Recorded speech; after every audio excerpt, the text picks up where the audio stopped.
Merci. Pour le groupe SRC, Monsieur Régis Juanico, pour 5 minutes.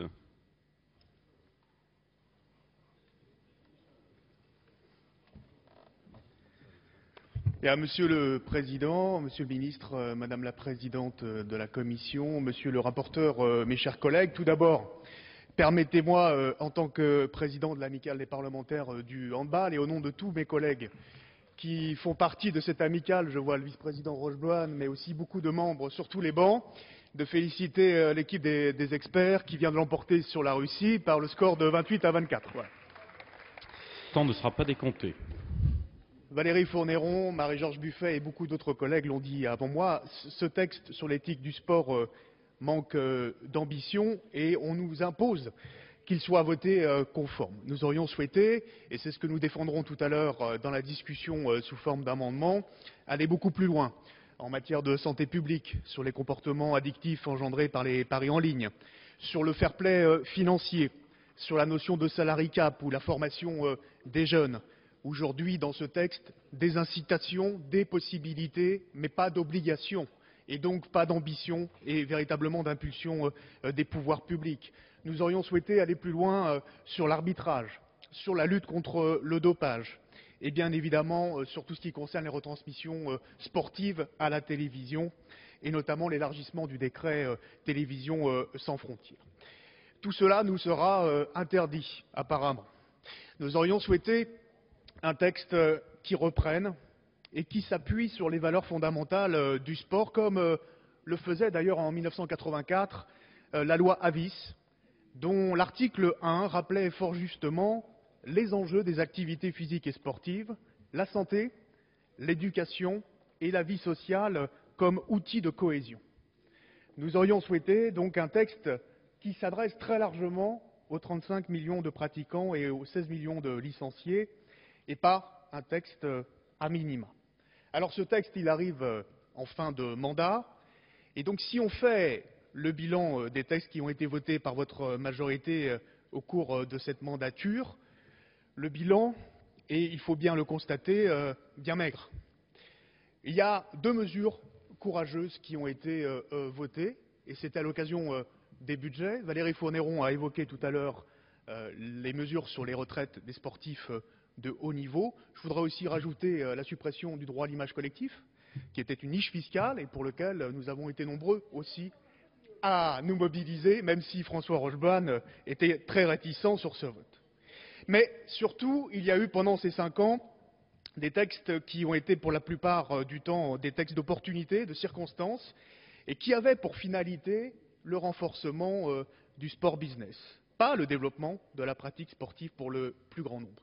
Et de ce point de vue-là, nous attendons toujours des signes tangibles et une volonté politique. Je prends l'exemple du texte de 2010 sur l'encadrement de la profession des agents sportifs.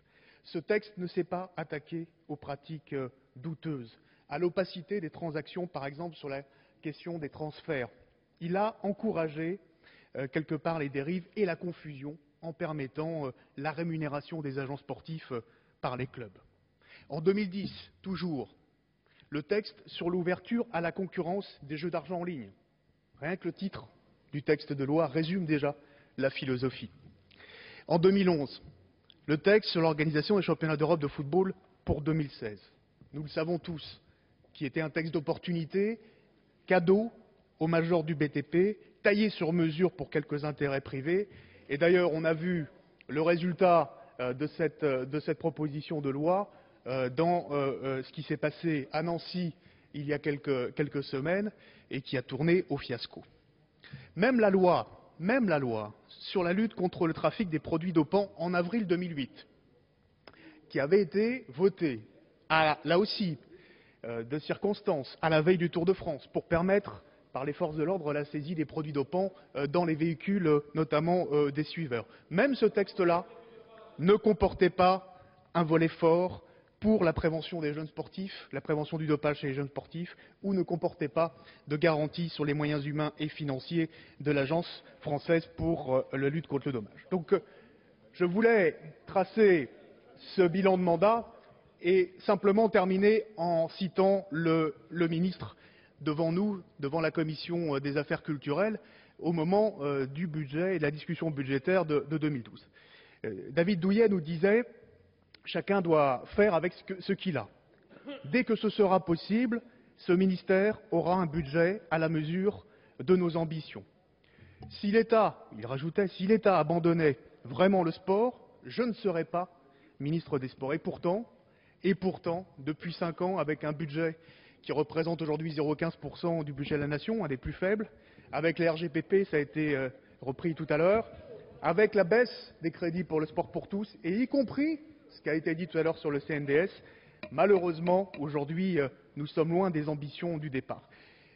Je conclus. Valérie Fournéron a rendu hommage à plusieurs reprises tout à l'heure au parcours sportif du ministre des Sports, et c'est assez injuste, Jean-François Lamour, de l'attaquer sur ce point-là, mais ce parcours sportif brillant ne va pas transformer, malheureusement, le contenu de cette proposition de loi, parce que nous n'avons pas la possibilité de le modifier ni de l'améliorer, pour en faire une loi à la hauteur de nos ambitions. Et donc, Monsieur le Ministre, si nos amendements ne sont pas acceptés, il est évident que nous ne pourrons pas voter ce texte. Merci Monsieur Joannico. Prochaine séance ce soir à 21h30, suite de la proposition de loi sur l'éthique du sport et le droit des sportifs. La séance est levée.